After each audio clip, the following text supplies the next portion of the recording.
IP addresses connect our world. Anything which you connect to your IP network or the internet needs its own IP address. The current system for IP addresses is called Internet Protocol version 4, or IPv4 for short. But current IPv4 is close to saturation. The authorities have already allocated all of the available IPv4 addresses. They can't add or create more addresses. ISPs can only use what they already have. NAT helped to bridge the gap. Thanks to NAT, we didn't run out of IP addresses earlier. NAT shares a single internet address between many devices on the same network. However, NAT can cause problems with modern multimedia, P2P and hosting applications because your device is not visible to the outside world. Methods such as port forwarding can help, but it's far from ideal. IPv6 will help to solve all these problems and make port forwarding a thing of the past.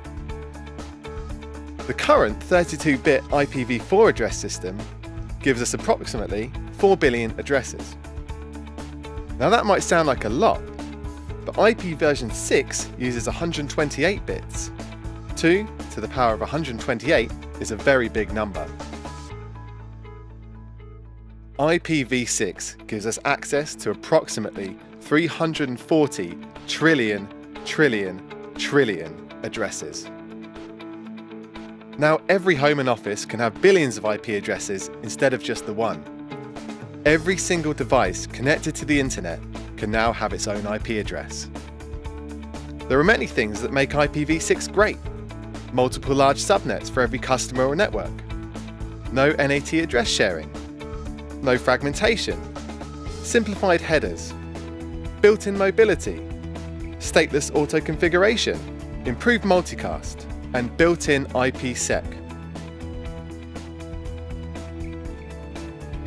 In IPv4, a device will normally get its IP, gateway and DNS settings using DHCP.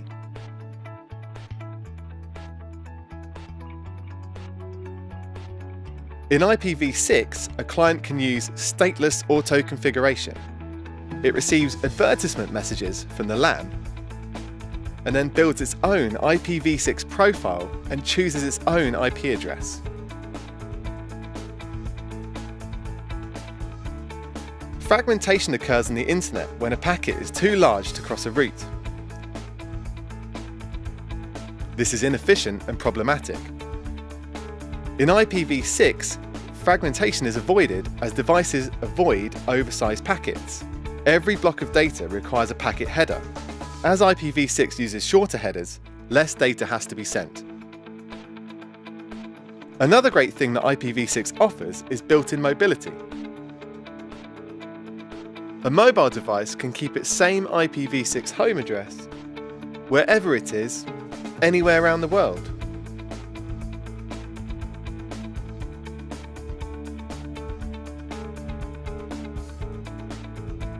IP multicast is the most efficient method for sending the same data to multiple devices and is improved in IPv6.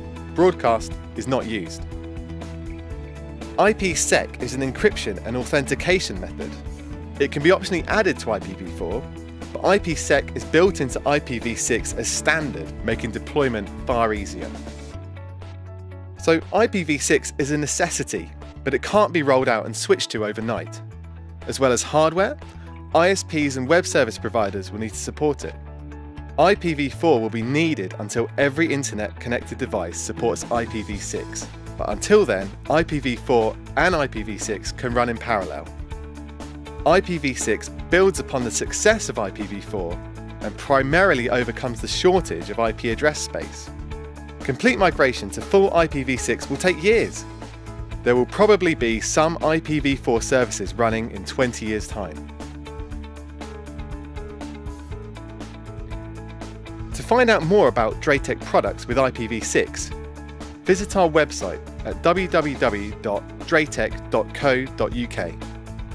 If you want to learn more about IPv6, including all of the concepts touched upon in this video, we've published an ebook called Real World IPv6, which is available on Amazon Kindle, Apple iBooks and most other ebook platforms. Find out more at www.dratec.co.uk/IPv6.